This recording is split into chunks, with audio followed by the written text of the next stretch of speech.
ఈరోజు మరొక మంచి వాక్యాన్ని మనం ధ్యానం చేయబోతున్నాం.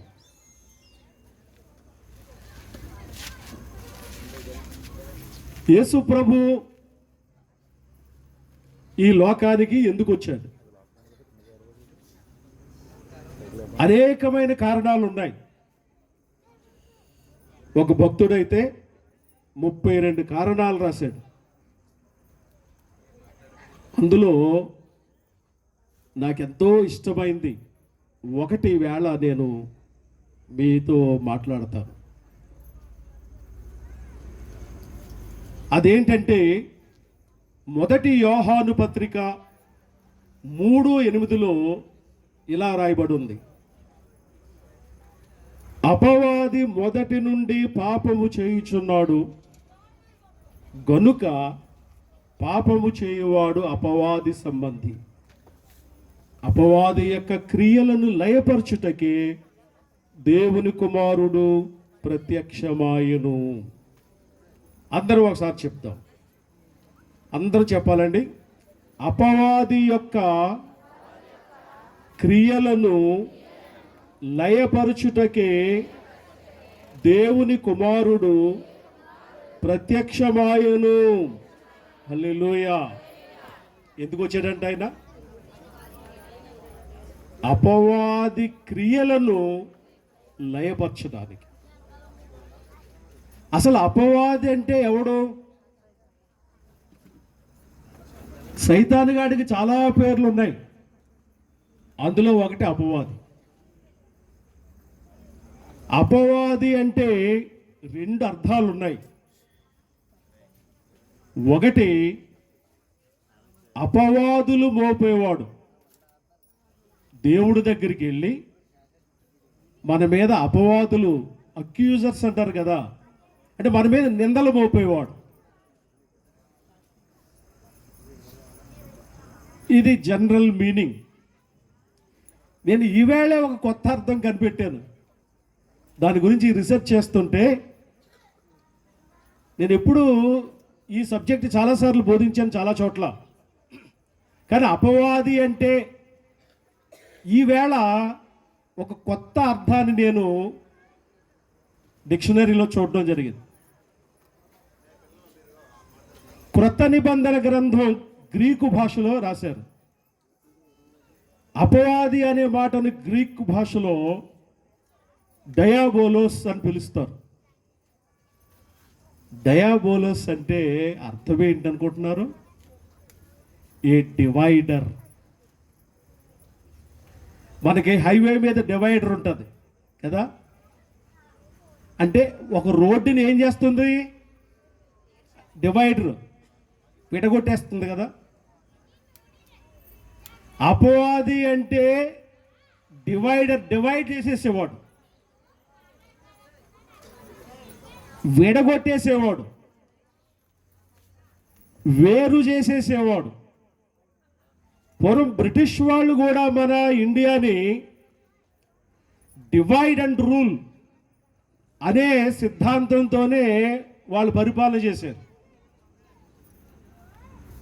అంటే యేసు ప్రభు ఎందుకు వచ్చాడు అంటే అపవాది క్రియలను లయం చేయడానికి. నేనున్నాను, నా పేరుకు ఒక అర్థం ఉంది. బ్రెయినాడ్ ఉన్నాడు అనుకోండి, బ్రెయినాడ్ పేరుకు ఒక అర్థం ఉంటుంది. అలాగే అందరి పేర్లకి అర్థాలు ఉంటాయి. మనకి తెలియవు అంతే, కానీ అర్థాలు మాత్రం ఉంటాయి. అలాగే అపవాది అనే మాటకు అపవాదులేసేవాడు అనే జనరల్ మీనింగే కాకుండా ఈవేళ పరిశుద్ధాత్మ దేవుడు నాకు ఒక డిక్షనరీలో చూపించిన అర్థం ఏంటంటే ఏ డివైడర్, కలిసున్న దాన్ని విడగొట్టేవాడు. ఈ డివిజన్స్ అనేవి అన్ని చోట్ల చూస్తున్నాం. ఈ సైతానుగాడు భార్యాభర్తలను విడగొట్టేస్తున్నాడు, గొడవలు పెట్టి అన్నదమ్ముల్ని విడగొట్టేసి చంపేసుకునేలా చేస్తున్నాడు. ఇంకా చెప్పాలంటే సంఘాలు కూడా ఎడగొట్టేస్తున్నాడు. నా సొంత మాటలు కాదు, మీకు ఎవరికైనా గ్రీకు భాష వస్తే మీరు ఆన్లైన్లో చదువుకోవచ్చు. డయాబోలోస్ అంటే ఏ డివైడర్, కలిసి ఉన్న దాన్ని రెండుగా చేసాడు. ఇంతకుముందు నాకు ఈ మీనింగ్ తెలీదు. ఇంతకుముందు నాకు తెలిసింది ఏంటంటే అపవాదులు వేసేవాడు, నిందలు మోపేవాడు అనే అర్థమే తెలుసు నాకు. కానీ ఈరోజు నేను కొత్తగా కనిపెట్టడం నేను రాసిందేం కాదు, ఇది ఆ డిక్షనరీ మీనింగ్ అన్నమాట. ఈ డివైడర్, కలిసి ఉన్న దాన్ని విడగొట్టేయడం, ఇది సైతానుగాడు పని. ఇలాంటి పనుల్ని నాశనం చేయడానికే 2020 సంవత్సరాల క్రితం యేసు ప్రభు ఈ భూమి మీదకి వచ్చాడు. Hallelujah, happy Christmas, merry Christmas. Bible అంతా కూడా మనం ఆదికాండం నుంచి ఒక్కసారి అలా కళ్ళు మూసుకొని కానీ మనం ఆలోచన చేస్తే సైతానుగాడు డైరెక్ట్గా మనకు కనిపించడు, కానీ ఇండైరెక్ట్గా చాలామందితో ఆటలాడేసుకున్నాడు. చాలామందితో. ఎవరితో ఆటలాడాడు? ఫస్ట్ మనం గమనిస్తే ఆదాము హవ్వలతో వాడు గేమ్ ప్లే చేశాడు. అది ఆదికాండం 3:1 ఇంకా కిందకి చదివితే ఉంటుంది. దేవుడైన యెహోవా చేసిన సమస్త భూజంతువులలో సర్పము యుక్తి గలదై ఉండెను. అది ఆ స్త్రీతో, ఇది నిజమా? ఈ తోట చెట్లలో దేని ఫలముల నైనను మీరు తినకూడదని దేవుడు చెప్పానా? ఇంకెలా కింద చదివితే సైతానుగాడు ఏం చేసాడనే తెలుస్తుంది. అసలు ఈ సైతానుగాడు, ఈ అపవాది అనేవాడు ఎక్కడి నుంచి వచ్చాడు? దేవుడు అలాంటి వాడిని ఇంకా ఎందుకు ఉండనిచ్చాడు? అందరూ కూడా పుట్టినప్పుడు మంచోళ్ళుగానే పుడతారండి.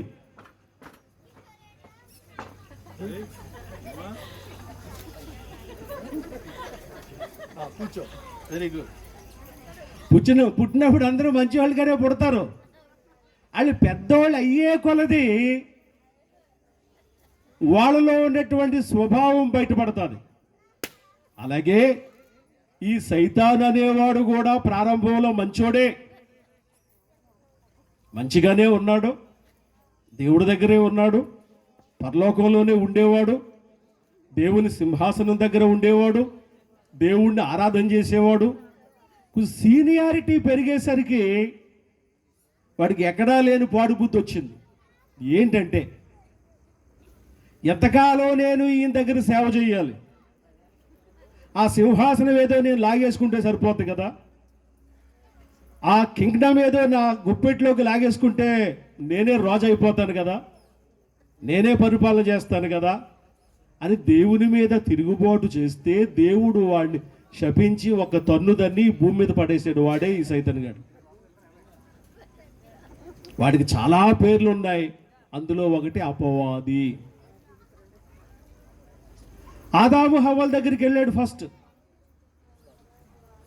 అసలు ఆదాము హవ్వల కంటే ముందు మనుషులు ఉన్నారా లేదా అనేది కూడా ఒక డౌటే మనకి. కానీ బైబిల్లో ఆ ఇటర్నిటీ పాస్ట్ అంటారు, దాని గురించి ఏం లేదు. మనకు తెలిసినంత మట్టుకి ఆదాము హవ్వలు మొట్టమొదటి మనుషులు.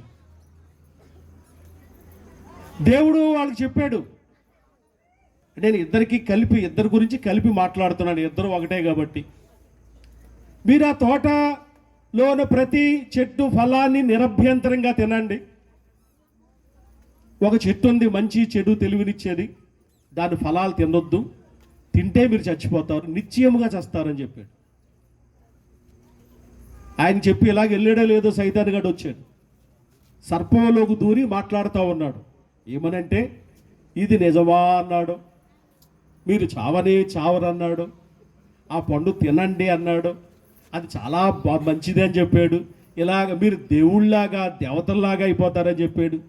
ఇలాగ ఎన్నో చెప్పి వాళ్ళని పాపులుగా మార్చేశాడు, దేవునికి వ్యతిరేకంగా చేసేవాళ్ళ మార్చేశాడు, దేవునికి అవిధేయులుగా మార్చేశాడు. తినొద్దు అని దేవుడు ఆజ్ఞాపించినటువంటి ఆ పండును తినేలా చేసాడు సైతాన్. వాళ్ళు తినేశారు, ఇంత ముప్పు తెచ్చిపెట్టారు. లేకపోతే మనకి 2020లో ఈ కరోనాయే ఉండకపోను, మనందరం దేవదూతల్లా ఉండేవాళ్ళం కదా. ఆ పండు ఆ రోజు వాళ్ళు తినకపోతే ఏంటి, ఇప్పుడు ఎవరు కూర్చున్నారో ఎవరో కూడా అర్థం కావట్లేదు మిమ్మల్ని చూస్తుంటే. ఎందుకంటే మాస్కులు పెట్టేసుకోవడం వలన ఏమండి ఒక్క కళ్ళే కాపాడుతున్నాయి కానీ ముఖాలు మూతులు ముక్కులు ఏం కాపాడడం లేదు. అందుకే నేను బాగా కనిపించాలని ఏం పెట్టుకోకుండా వచ్చాను. హల్లెలూయా. సైతాన్ గారు చూసారు ఎంత పని చేశాడు వాళ్ళ దగ్గరికి వెళ్ళి.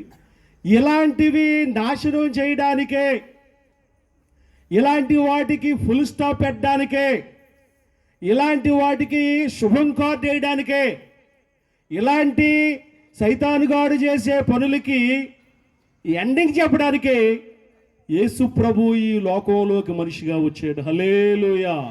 Happy Christmas, merry Christmas. తర్వాత నెక్స్ట్ చాప్టర్, నెక్స్ట్ స్టేజ్లోకి వెళ్తాం. తర్వాత ఎవరి దగ్గరికి వెళ్ళాడు వాడు? ఇందాక చెప్పాను, డైరెక్ట్గా కనిపించడం మనకి ఇందులో కదా. స్టోరీ బిహైండ్ ద స్క్రీన్ అంటారు, బిహైండ్ ది కర్టెన్ అంటారు. తెర వెనుక ఉండి నాటకం ఆడిస్తున్నాడు వీడు. ఆ తర్వాత ఎక్కడికి వెళ్ళాడంటే, పాపం ఇద్దరు మంచి అన్నదమ్ములు ఉన్నారు, కయీను హేబెలు. ఎవరి వ్యాపారం వాళ్ళు చేసుకుంటున్నారు, ఎవరి వృత్తి వాళ్ళు చేసుకుంటున్నారు. హేబెలేమో గొర్రెలు మేపుతున్నాడు, కయీనేమో పొలం పని చూసుకుంటున్నాడు.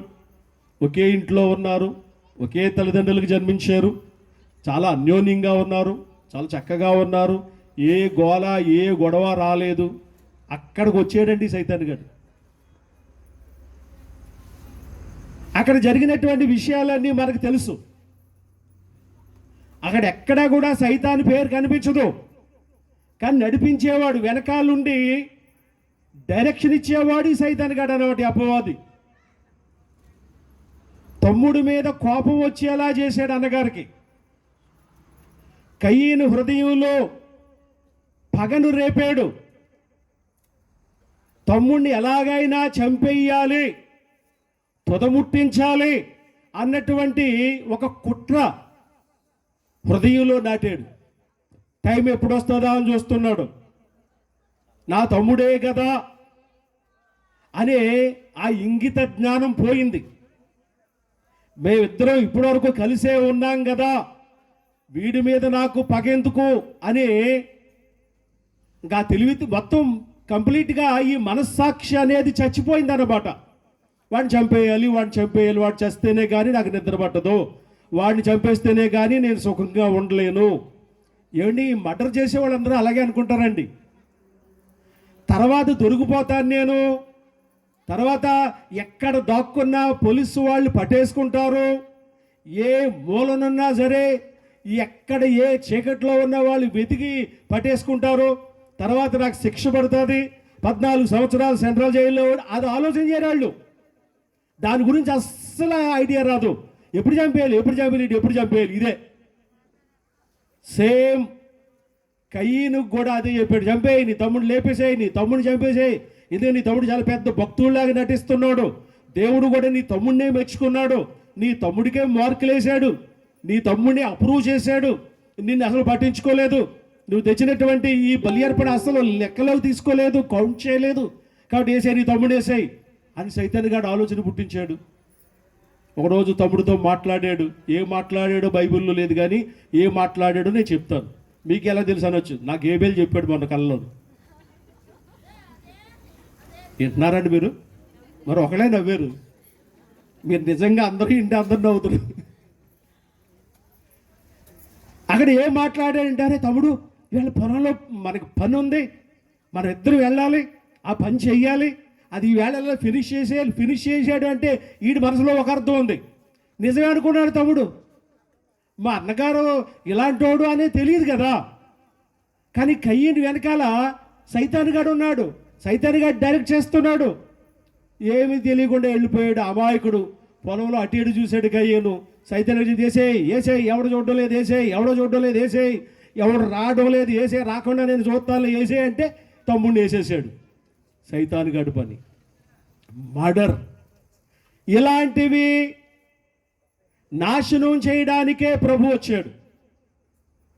ఇలాంటి పగలు కక్షలు, కార్పణ్యాలు, మర్డర్స్ ఇలాంటివన్నీ తీసివేయడానికే 2020 సంవత్సరాల క్రితం మనిషిగా ఈ లోకంలోకి వచ్చాడు ఆయన. హల్లెలూయా.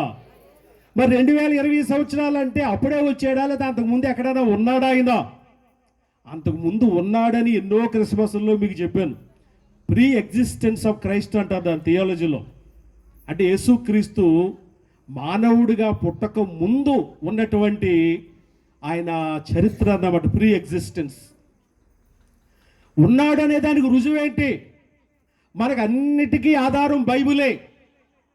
మన అన్నిటికీ 100% మనకి ఎవిడెన్స్ ఏంటంటే బైబిల్. మనం బైబిల్ నమ్ముతున్నాం. ఆయనే అన్నాడు కదా, నేను అబ్రహాం కంటే ముందున్న వాడిని అని. అలాగే పరిశుద్ధాత్మ దేవుడు యోహాను ద్వారా రాయించాడు, ఆది యందు వాక్యం ఉండెను, వాక్యము దేవుని యొద్ద ఉండెను, వాక్యము దేవుడై ఉండెను, ఆ వాక్యము శరీరధారి అయి కృపా సత్య సంపూర్ణుడిగా మన మధ్య నివసించాడు. ఆయన మనిషిగా పుట్టి టైం లెక్కలోకి వచ్చింది తప్ప ఆయన అంతకు ముందు ఉన్నాడు. ఆయన మరి ఉంటే ఎవరికైనా కనిపించాడు? ఆయన ఎవరితోనా మాట్లాడా? బైబిల్లో బోలెడన్ని ఉదాహరణలు ఉన్నాయండి.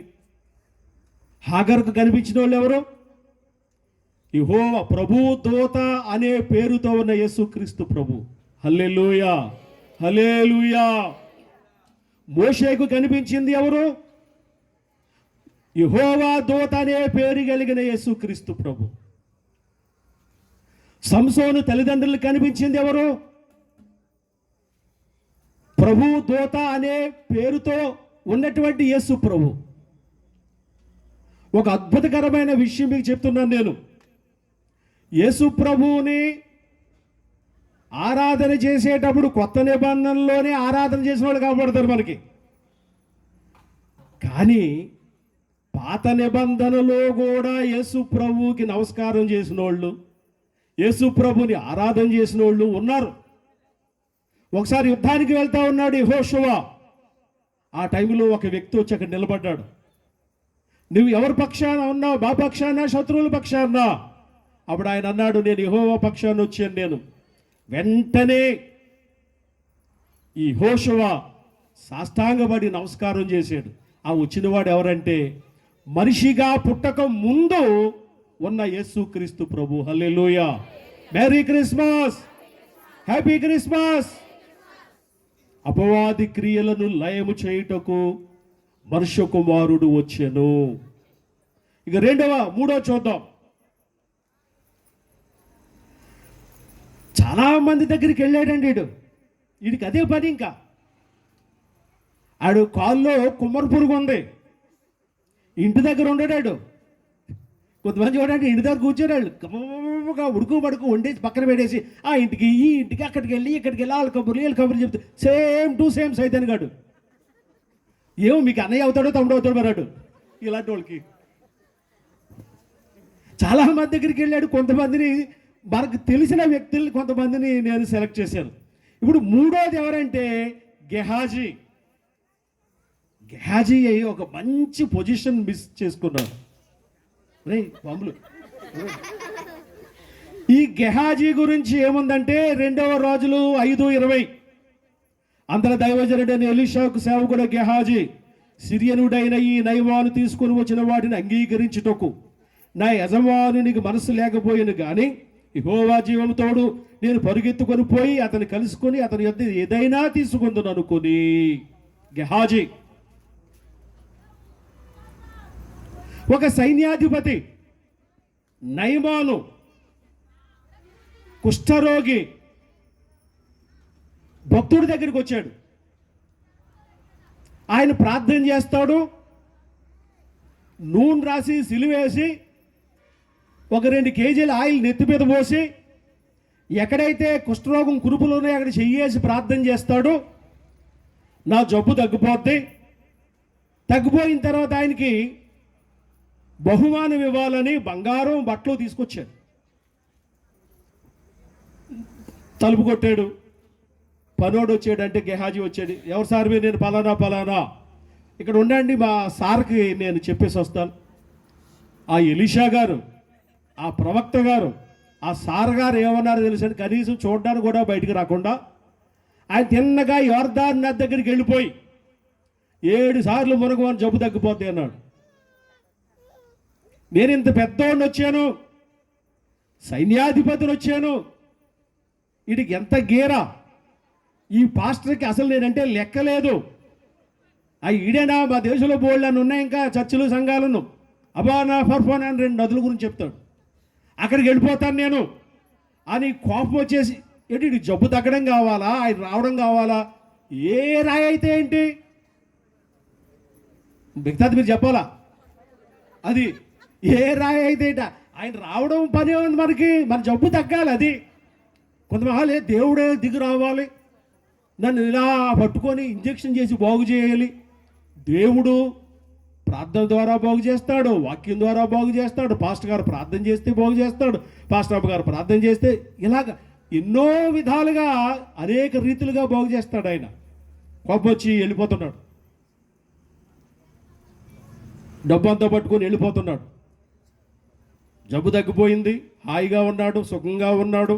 ఈయనేమో గురువుగారేమో డబ్బు తీసుకోలేదు, నాకు ఏం వద్దన్నాడు. డబ్బు పట్టుకొని వెళ్ళిపోతుంటే అక్కడ దొరికేసాడు ఈ గెహాజీ అన్నవాడు సైతాన్ గారికి. ఇటు చాలా తెలివైనవాడు, గెహాజీ కాదు అపవాది, చాలా తెలివైనవాడు. ఎవరిని పట్టుకోవాలో వాళ్ళనే పట్టుకుంటాడు, ఎవరిని బుట్టలో వేయాలో వాళ్ళని బుట్టలో వేస్తాడు.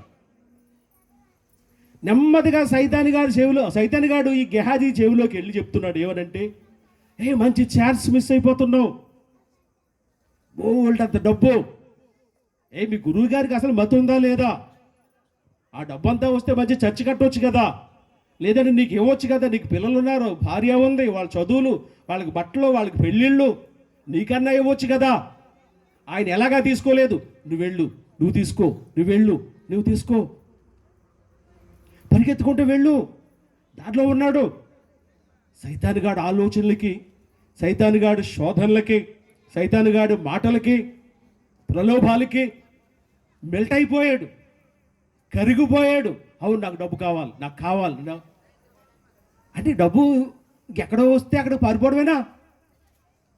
అయితే పరిగెత్తుకుంటూ వెళ్తున్నాడు, పరిగెత్తి దేవుడో నయమాన్ గారు ఆగండి ఆగండి ఆగండి అంటే ఆయనకి ఎలా వినిపించింది, మొత్తానికి ఆగాడు, దగ్గరికి వెళ్ళాడు. సార్ నమస్కారం నమస్కారం, మా గురువు గారు పంపించారు, ఎవరో 2 చిన్నయ్య గారులు వచ్చారు, వాళ్ళకి కొంత అమౌంట్ కావాలట, మీరు ఇందాక ఇస్తా అన్నారు కదా, కొంత ఇవ్వండి సార్. కొంతటే బాబు అంతా పట్టుకొని ఇంకా ఎక్స్ట్రా ఇచ్చాడు. అదంతా తెచ్చుకొని ఇంట్లో దోచుకున్నాడు, ఏమీ తెలియనట్టు, ఏమీ ఎరగని వెళ్ళిపోయాట చూసారా, అలాగా ఏమీ ఎరగనట్టు మూతి తుడిచేసుకొని, ఏమీ తెలియదు, నేనేం తినలేదు, నేనేం తీసుకోలేదు, నేనేం చూడలేదు అన్నట్టుగా వచ్చి మామూలుగా చేతులు కట్టుకొని నిలబడ్డాడు. నువ్వు ఎక్కడికి వెళ్ళావు? నువ్వు పరిగెడుతుంటే నేను వెనకాల వచ్చాను కదా, ఆ రథం దగ్గర నువ్వు ఆగినప్పుడు నేను నీ దగ్గర ఉన్నాను కదా, ఆ డబ్బు తీసుకున్నప్పుడు నేను నీ దగ్గర ఉన్నాను కదా, ఆ పోయిన కుష్ఠరోగం నీకు వచ్చు కాదు. సైతాన్ గారు ఎంత పని చేశాడో చూసారా? ఇలాంటి సైతాన్ క్రియల్ని నాశనం చేయడానికే ప్రభు వచ్చాడు. ఇలాంటి సైతాన్ క్రియలకి ఆయన తుదముట్టించడానికి యేసు ప్రభు 2020 సంవత్సరాల క్రితం ఇక్కడికి వచ్చాడు. గట్టిగా చప్పట్లు కొడదాం, హల్లెలూయా, మేరీ క్రిస్మస్, హ్యాపీ క్రిస్మస్, క్రీస్తు నేడు పుట్టెను, హల్లెలూయా. ఇంకా ఎవరెవరి దగ్గరికి వెళ్ళాడో చూద్దాం. ఇది చాలా ఇంట్రెస్టింగ్గా ఉంటుంది, ఎక్కువ చెప్పను కానీ మీరు అర్థం చేసుకోవాలి. దావీదు దగ్గరికి వచ్చాడు. 2 సమూయేలు 11:1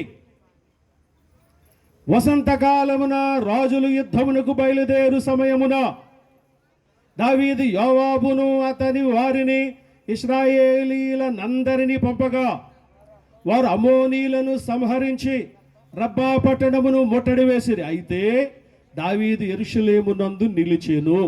ఆ స్టోరీ ఇంకా కిందకి చదవాలి, నేను అంతా చదివితే టైం అయిపోద్దని ఒక వచనం చదివాను అంతే. దావీదు దగ్గరకు కూడా వెళ్ళాడా? దావీదు మామూలు మనిషా, మనలాంటి వాడా? ఎన్ని కీర్తనలు రచించాడు, రోజుకి 7 సార్లు 3 సార్లు ప్రార్థన చేసి స్తుతి చెప్పేవాడు. యెహోవా నా కాపరి అని అద్భుతకరమైన కీర్తన రచించిన వాడు. ఇజ్రాయేల్ సామ్రాజ్యాన్ని 40 సంవత్సరాలు ఏకచక్రాధిపత్యంగా పరిపాలన చేసిన వాడు, దేవుడంటే అమితమైన భయము భక్తి కలిగిన వాడు, ఇలాంటి వాడి దగ్గరికి వెళ్ళాడా? దీన్ని బట్టి ఏమర్థమవుతుంది? ఎవరి దగ్గరికైనా వెళ్ళగలడు, ఎవరినైనా తోలుబొమ్మలాగా ఆట ఆడించేయగలడు, ఎవరినైనా పిల్లి మొగ్గలేయించేయగలడు, ఎవరినైనా తలకిందులు చేసేయగలడు. ఆడికి దావీదు ఒకటే, యోధా ఒకటే, ఎవరినైనా ఇది చేసేయగలడు.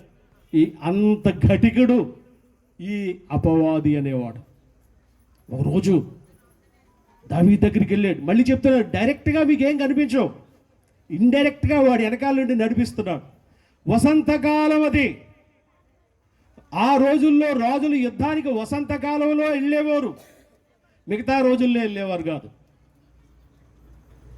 తర్వాత యుద్ధం చేసేటప్పుడు రాజులకు ఒక నియమము ఉంది. అదేంటంటే సైన్యానికి ముందు నిలబడి యుద్ధాన్ని నడిపించాలి రాజు. అలాంటి రాజుగారితో ఈ సైతానుగాడే, రోజు నువ్వు ఎందుకు వెళ్తావు, నీకు వెనకాల మంచి బ్రహ్మాండమైన స్టోరీ ఒకటి చెప్తాను, నీకు మంచి సీన్ చూపిస్తాను, నువ్వు ఎప్పుడు చూసి ఉండవు, చాలా బ్యూటిఫుల్ సీన్ చూపిస్తాను నీకు నేను, నువ్వు ఉండిపో, నువ్వు యుద్ధానికి వెళ్ళదు ఉండిపో అనేసరికి ఉండిపోయాడు. అందరూ యుద్ధానికి వెళ్ళారు. అక్కడ చాలా యుద్ధం ఘోరంగా మంచి భీకరంగా జరుగుతూ ఉంది. నిద్రపోయాడు. నిద్రపోయి లేచాడు. యుద్ధం జరుగుతుంటే నిద్ర ఎలాగొచ్చిందండి? అది కూడా ఈడి పనే. ఎవరి పని? సైతాన్గాడి పనే, అపవాది పనే. కొంచెంసేపు కొనుక్కోవే, ఏం పర్లేదు, అలసిపోయినావు కదా, ఇప్పుడు వరకు బోళ్ళు యుద్ధాలు చేసావు, రాజ్యాన్ని పరిపక్వ రెస్ట్ తీసుకుంటే ఏం పోయింది, నీకు రెస్ట్ తీసుకో. వేసాడు, పక్క లేచి చూశాడు, మేడ మీద అటు ఇటు తిరుగుతున్నాడు. అక్కడ ఏం జరిగిందో మీకు తెలుసు, నేను దాని గురించి వివరంగా ఏం చెప్పను మీకు నేను, అక్కడ ఏం జరిగిందనేది. ఇది కూడా సైతానుగాడి పనే. ఇలాంటి సైతాను క్రియలు లయం చేయడానికే యేసు ప్రభు వచ్చాడు. గట్టిగా ఒకసారి చెప్పడు కొట్టండి. రక్షకుండు దయించినాడట మన కొరకు పరమా, రక్షకుండు దయించినాడట, రక్షకుండు దయించినా, చప్పలు కొట్టాలి. మన కొరకు పరమా, రక్షకుండు దయించినాడట, రక్షకుండు దయించినాడు, రారె గొల్లబోయులారా, రక్షకుండు దయించినాడు, రారె గొల్లబోయులారా.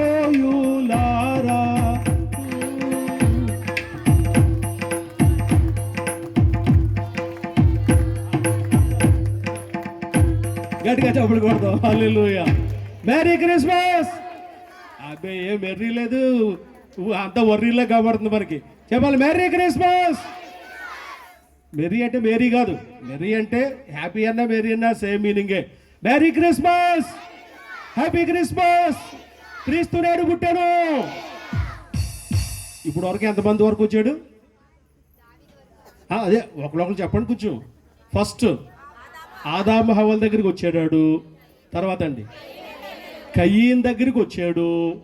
3 గెహాజీ దగ్గరికి వచ్చాడు. ఏమ్మా దావీదు. ఇప్పుడు ఎక్కడికి వచ్చాడంటే యోబు గారు. యోబు 2:9. అతని భార్య వచ్చి, నీవు ఇంకనూ యథార్థతను వదలక యుందువా, దేవుని దూషించి మరణము కమ్ము. ఎవరిని వదలడం లేదు వీడు. అందరినీ ఒక ఆట ఆడించేస్తున్నాడు. ఇంతమందిని వాడు నాశనం చేసి ఇప్పుడు యోబు గారి దగ్గరికి వచ్చాడు. కానీ యోబు గారి దగ్గర పప్పులు ఉడకలేదండి. యోబు న్యాయవంతుడు, నీతివంతుడు, యథార్థవంతుడు, దేవుని యందు భయభక్తులు కలిగిన వాడు, చెడుతనమును విసర్జించిన వాడు. అలాంటి వాడికి ఎన్ని కష్టాలు వచ్చాయో మనకు తెలుసు. అసలు భూమి మీద ఏ మనిషికి అలాంటి కష్టాలు రాకూడదండి. శత్రువు కూడా, పగవాడికి కూడా అలాంటి కష్టాలు రాకూడదు. ఆస్తంతా పోయింది, 10 మంది పిల్లలు చనిపోయారు, శరీరం అంతా కూడా జబ్బు వచ్చేసింది. ఏంట్రా బాబు నా పరిస్థితి ఇలాగ అయిపోయింది అనుకుని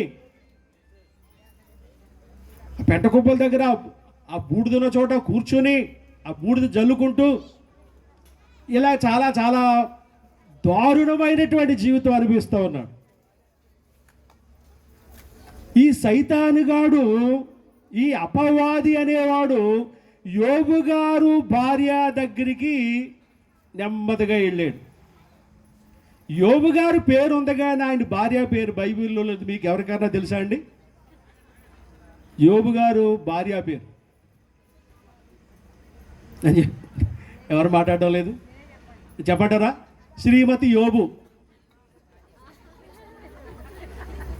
మిస్సెస్ జోబ్. మరి నాకు మాత్రం ఏం తెలుసు, ఆడేమో మా అక్క లేకపోతే మా మేనత్త చెప్తా. అలాగండి, ఓకే ఓకే రైట్. వెళ్ళి నెమ్మదిగా ఆవిడ గిల్లాడు, నెమ్మదిగా ఆవిడ రేపాడు. వెళ్ళమ్మా బాబు మీ ఆయనకి చెప్పేళ్ళు. ఏం చెప్పను, ఇవన్నీ ఇండైరెక్ట్గా జరుగుతున్నవే, డైరెక్ట్గా కాదు. ఏం చెప్తామంటే మీ ఆయన దగ్గరికి వెళ్ళి, పిల్లలు చచ్చిపోయారు, ఆస్తి అంతా పోయింది, ఆరోగ్యం పోయింది, ఇంకా దేవుడా దేవుడు అంటావేటి, ఇంకా చర్చ్ అంటావేటి, ఇంకా క్రిస్మస్ అంటావేటి, ఇంకా ప్రార్థన అంటావేంటి, ఇంకా బైబిల్ అంటావేంటి, ఇంకా ఉపాసుకోవటం ఉద్యోగకోవటం అంటావేటి, దేవుడు లేడు గీవుడు లేడు, దేవుడు తిట్టు, దేవుడిని దూషించు, చచ్చిపో. అప్పుడు ఈడు చచ్చిపోవడం ఏంటి, దూషించి దేవుడిని చంపేస్తాడు. సైతాన్ గారు చూసారా ఎలాంటి ఆలోచనలు ఇస్తున్నాడో. కానీ ఈయన పడిపోలేదు, యోబు ఆ మాటల్ని స్వీకరించలేదు, యోబు ఆ మాటల్ని వ్యతిరేకించాడు. ఆ మాటల ప్రకారంగా చేయకుండా తన భక్తిని నిలబెట్టుకున్నాడు. యేసు ప్రభు ఎందుకు వచ్చారంటే ఇలాంటి అపవాది క్రియలను నాశనం చేయడానికే, లయం చేయడానికే. ఈ సైతానుగాడు తంత్రాలు, సైతానుగాడు కుతంత్రాలు, సైతానుగాడు కుట్రలు, సైతానుగాడి యొక్క ఆలోచనలు అన్నీ లయము చేయడానికే ప్రభు వచ్చాడు. మెరీ క్రిస్మస్, హ్యాపీ క్రిస్మస్, హల్లెలూయా. చూడండి అక్కడెక్కడికి వచ్చినట్టు. ఓకే ఏమండి, ఇప్పుడు చెప్పేది ఇంకా ఇంకా చిత్ర విచిత్రమైందండి. ఈ అపవాదిగాడు ఎవరిని వదలడం లేదు. ఇప్పుడు ఎవరి దగ్గరికి వచ్చాడో తెలుసా అండి? స్వయంగా యేసు ప్రభు దగ్గరికే వచ్చాడు. ఇది ఎక్కడుంది? మత్తయి సువార్త 4లో ఉంది కదా. అప్పుడు యేసు అపవాది చేత శోధింపబడుటకు ఆత్మ వలన అరణ్యమునకు కొనిపోబడును. 2వ వచనం, 40 దినములు 40 రాత్రులు ఉపవాసం ఉండిన పిమ్మట ఆయన ఆకలి కొనగా. 3వ వచనం, ఆ శోధకుడు ఆయన యొద్దకు వచ్చి, ఆదాము హవ్వల దగ్గరికి వచ్చాడు అంటే ఓకే అనుకుందాం, కయ్యని దగ్గరికి వచ్చాడంటే ఓకే అనుకుందాం, దావీదు దగ్గరికి వచ్చాడు అంటే ఓకే అనుకుందాం, గెహాజీ దగ్గరికి వచ్చాడంటే ఓకే అనుకుందాం, యోబు దగ్గరికి వచ్చాడు. ఇప్పుడు స్వయంగా రక్షకుడు, అపవాది క్రియలను లయం చేయడానికి వచ్చిన రక్షకుడు, సైతాను అనే ఘట సర్పం తల చెదగొట్టడానికి వచ్చిన రక్షకుడు, పాపుల యొక్క పాపాలు క్షమించి వాళ్ళకి రక్షణ భాగ్యం కల్పించడానికి వచ్చిన రక్షకుడు. అలాంటి రక్షకుడు దగ్గరికే వచ్చి ఆయన కూడా శోధిస్తూ ఉన్నాడు. అంటే అపవాదిగాన్ని తక్కువ అంచనా వేయకండి. కంటికి కనిపించే శత్రువు అయితే కత్తితో పొడిచి చంపేయచ్చు. అసలు అది కంటికి కనిపించడు కదా, ఎలా చంపుతామండి? కంటికే కనిపించడు, వాడితో ఎలా పోరాడతాం మనం? ఇప్పుడు యేసు ప్రభు దగ్గరికే వచ్చాడు అంటే ఇంకా మంచి డైరెక్ట్ ఫైటింగ్ అన్నమాట. అది డైరెక్ట్ కంబ్యాక్ట్. యేసు ప్రభు దగ్గరకు వచ్చి 3 రకాలుగా శోధించడం మొదలుపెట్టాడు. చాలా ఉన్నాయి, కానీ అక్కడ 3 అక్కడ రికార్డ్ చేశారు. ఏంటది? నీవు నిజంగా దేవుని కుమారుడు అయితే ఈ రాళ్లను రొట్టెలుగా చేసుకొని, నాకు అలాంటి మంత్రాలు ఉంటే మీ గ్లాసులన్నిట్లో కూడా చెరుకు రసం తప్పించేది నేను. చెరుకు రసం గ్లాసులా కాబడుతున్నాయి ఆ కలర్. హార్లిక్స్ అండి, బాగా అల్లేలు చెప్పాలని. నువ్వు నిజంగా దేవుని కుమారుడు అయితే ఈ రాళ్ళు రొట్టెలుగా చేసుకొని తిని. ఎందుకు ఆకలితో చేస్తావు నువ్వు? ఎందుకు మలమలా మాడిపోతావు? 40 రోజులు ఉపవాసం ఉన్నావు. చూడు ఎలాగైపోయావు మనిషి, ముఖం అంతా పిక్కుపోయింది. ఇప్పుడు నీకు అన్నం కావాలి, ఎక్కడికి వెళ్తావు నువ్వు? ఈ రాళ్ళను రొట్టెలుగా చేసుకొని తిను. అందరి దగ్గర ఉడికినట్టు యేసయ్య దగ్గర పప్పులు ఉడకలేదు. ప్రభు అన్నాడు, మనుషుడు రొట్టె వల్ల మాత్రమే కాదు కానీ దేవుని నోట నుంచి వచ్చి ప్రతి మాట వల్ల జీవిస్తాడు. మనిషి బ్రతకాలంటే అన్నం ఒకటే కాదు, వాక్యం కావాలి, బైబిల్ కావాలి, ప్రసంగం కావాలి, పరిశుద్ధాత్మ ద్వారా అనుగ్రహింపబడిన వాక్యం కావాలి. ఉత్తుత్తు వాక్యం కాదు. అందుకనే వాక్యాన్ని పాలతో పోల్చారు. పాలు, ఇప్పుడు పాలు కూడా కల్తీ ఇవ్వాలి మనం తాగేవి. ఆ జబ్బులన్నీ అందుకే వస్తున్నాయి మనకి. పాలను కూడా తయారు చేసేస్తున్నారట. ప్రతిరోజు ఒకటి ఇంట్లో అర్ధరాత్రి అయ్యేసరికి సౌండ్ వచ్చిందట. కొన్ని రోజులు అయిన తర్వాత చుట్టుపక్కల వాళ్ళు కనిపెట్టి ఏటి సరిగ్గా 1 గంట ప్రాంతంలో మిక్సీ ఆన్ చేస్తున్నాడు ఏటని చూస్తే పాలు తయారు చేస్తున్నాడు అంటాడు. ఆయిల్స్, యూరియా పిండి ఇలాంటివన్నీ కలిపి మామూలు పాలు కంటే ఇంకా బాగా కనిపించేలా తయారు చేసి మార్కెట్లో అమ్మేస్తుంటే మనం పొద్దుటే ఏడు చేసుకొని బ్రూ కలుపుకొని అని తాగుతున్నాం మనం. మనకి జబ్బులు రాకుండా ఏమొస్తాయి? అందుకని మంచి పాలు తాగితే, స్వచ్ఛమైన పాలు తాగితే ఆరోగ్యంగా ఉంటాం. వాక్యం కూడా అలాగే. స్వచ్ఛమైన వాక్యం ఉంది, అది కలిపి ఇది కలిపి పిట్టకథ చెప్పి అట్టకథ చెప్పి ఆ కథ ఈ కథ ఇలా చెప్పేవి ఉన్నాయి. అలాగే మిక్సింగ్ మిల్క్ తాగితే జబ్బులు వచ్చి చచ్చిపోతాం. ఒరిజినల్ వాక్యం. నేను పాస్టర్స్ మీటింగ్స్లో చెప్పేటప్పుడు ఏం చెప్తానంటే, మీకు ప్రసంగం చేయడం రాకపోయినా పర్లేదు, రాలేదు కదా, ఉన్నది ఉన్నట్టు చదివేయండి, అంతేగాని తప్పు మాత్రం చెప్పొద్దని చెప్తుంటాను నేను. హల్లెలూయా, హ్యాపీ క్రిస్మస్, మెరీ క్రిస్మస్. సైతాన్ గారు వెళ్ళిపోలేదు. మళ్ళీ 2వ శోధన ఏంటి? ఒక ఎత్తైన శిఖరం మీద తీసుకుని వెళ్ళి, దేవాలయ శిఖరం మీదకి నీ కిందకు దూకేశాయి. నువ్వు నిజంగా దేవుని కుమారుడు అయితే దేవదూతలు వచ్చి నిన్ను పట్టుకుంటారు. అప్పుడు అందరూ చూస్తారు, నీ పేరు ఈనాడు పేపర్లోను సాక్షి పేపర్లోను వచ్చేస్తుంది. మంచి దాన్ని ఏమంటారు, ఫస్ట్ పేజీలో హెడ్లైన్స్.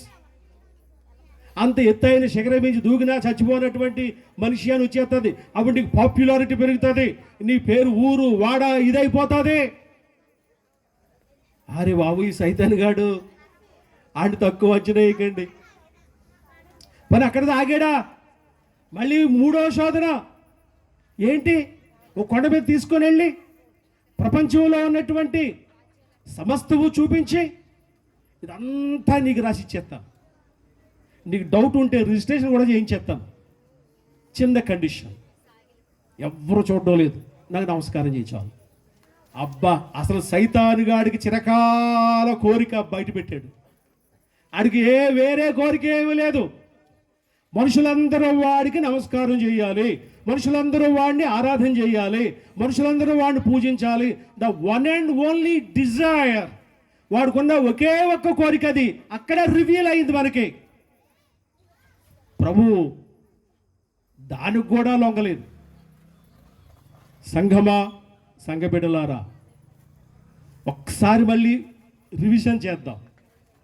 అపవాది క్రియలను లయపరచుటకు మనుష్య కుమారుడు వచ్చాను. అపవాది అంటే ఏంటి అని 2 అర్థాలు చెప్పాను. ఒకటి, అపవాదులు వేసేవాడు. అది చాలాసార్లు మనం జనరల్గా విన్నాం. రెండవది ఈరోజే కొత్తగా చదివే నేను, ఏ డివైడర్. హైవేని మధ్యలో డివైడర్ ఉండి రెండుగా చీల్చేసింది. సైతానుగా